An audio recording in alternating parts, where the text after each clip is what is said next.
Hello, everyone. Nick Chavez here, along with my law partner, Martin Valko from Chavez and Valko, your key to immigration solutions. How are you doing, Martin?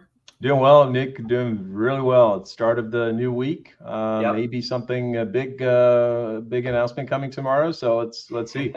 Yeah, we're here to briefly discuss some major possible news that could break as early as tomorrow, and it has to do with immigrants from they call it mixed status families, meaning one person being an immigrant is married to a U.S. citizen and is wanting to apply for legal status, but for certain reasons they're ineligible.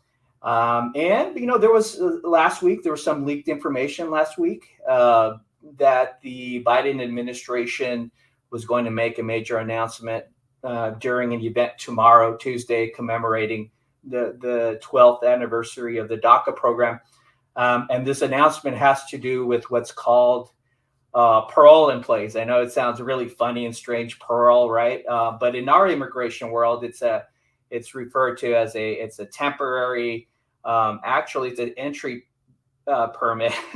it's an immigration benefit that's given to immigrants who meet certain criteria. They entered without inspection, but are currently ineligible to finish the green card process here. But with parole, that might be a possibility. And what do you think about these news that might drop tomorrow? Yeah, I think it's a long time coming, and this is something that we should have seen before. Parole is a mechanism that we've seen. We've been utilizing something similar for over 10 years for, again, quote unquote, mixed family members of those that are married, immediate relatives, spouses of or parents of former or current service members. So it's a great news. It's something that is going to help hundreds of thousands. I think the estimates are 1.1 million people. This is nothing complicated. If it gets announced and hopefully it doesn't get fought in courts, doesn't get litigated, it will be wonderful news for many that have been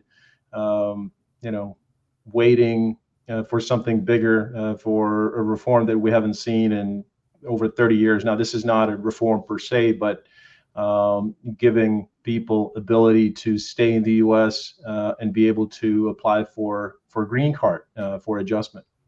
Yeah. And we've seen this parole in place in other contexts, like military parole in place. Mm-hmm.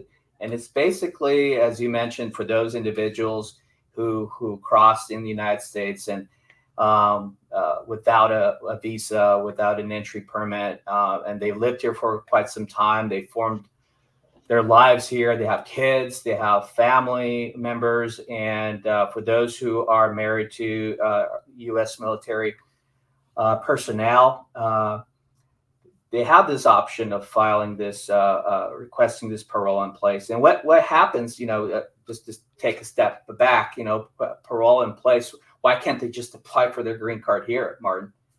Well, if you're married to a U.S. citizen, what you need to show is that you've been inspected and admitted into the U.S. So when you entered, and in many instances, you see people that were brought in as kids, perhaps did not qualify for deferred action for DACA, that protective measure that was introduced, that's going to be celebrated tomorrow, 12th anniversary.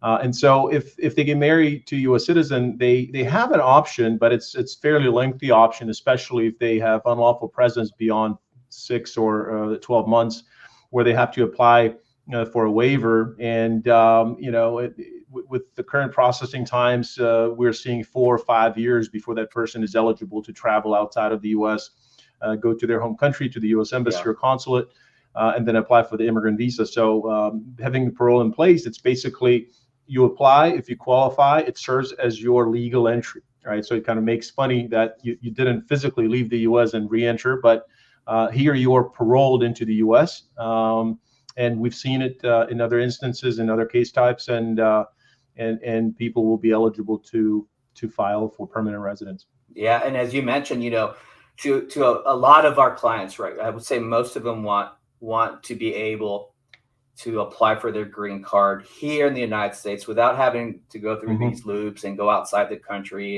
file waivers and all that.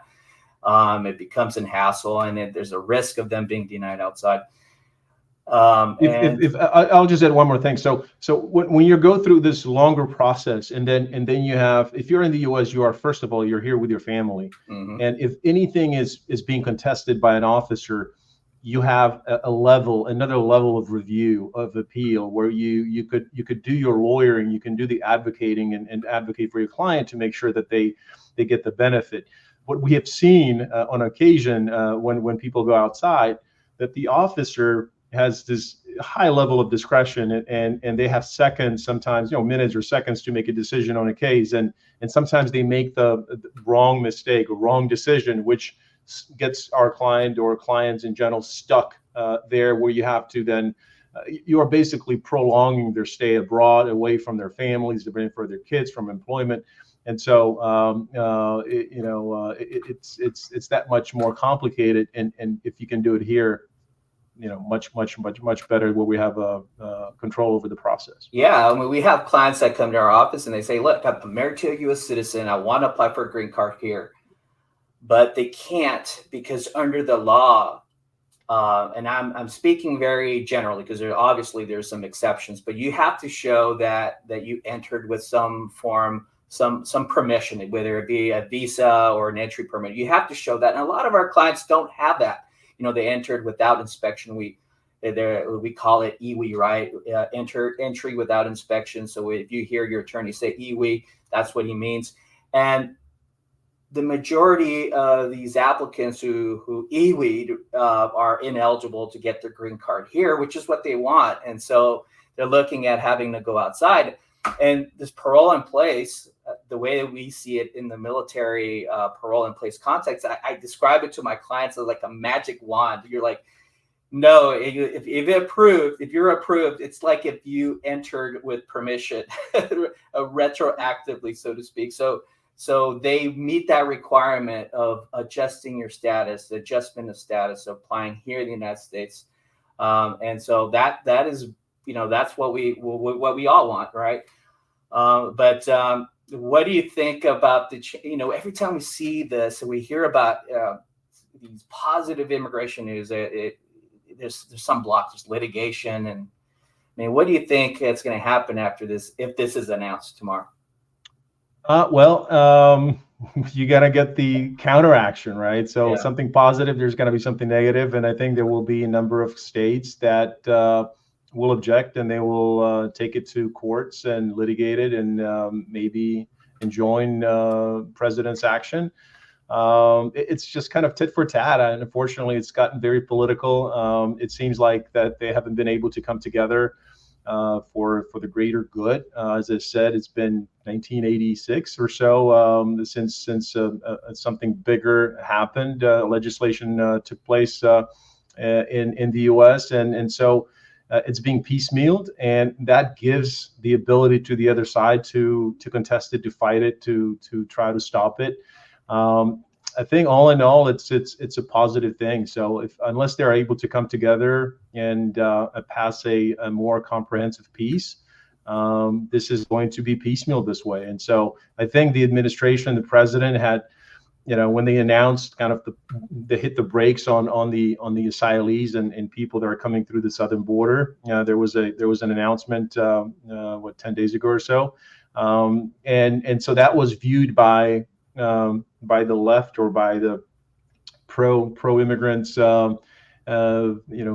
very negatively, and they spoke out and they said, we're going to litigate this. And so of course there's going to be something positive, and I think President indicated that something positive is coming up very soon, which is hopefully tomorrow. So that's just going to be fought. So we'll see. Just like the kind of a repolishing of DACA, which DACA again has been enjoined in the court system, and we're waiting for a decision. This is going to be the same thing. You're going to have probably the same actors, same players, same states that will try to attack this announcement tomorrow. Yeah, and I think it's important to once again emphasize that we don't have all the details yet, right? Mm-hmm. We don't even know if they're going to make that announcement tomorrow. It's just information that was leaked.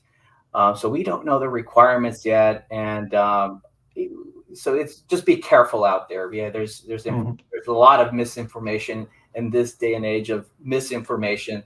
Just be careful. And if we'll once it's out, we'll go ahead and give you guys a breakdown, and we'll have live shows and take your questions and all that. So be on the lookout for that. Make sure you subscribe and hit like and to get the latest news on this topic. And there you have it, folks. I mean, it's very positive news, and we're anxiously waiting for some announcement. And once we get that, we'll break it down for you. Any goodbyes here, Martin? Well, let's hope for good news tomorrow. It's great seeing everybody, and just stay tuned to our channel, and we'll be coming to you with some reviews and analysis. Awesome. Thank you, guys.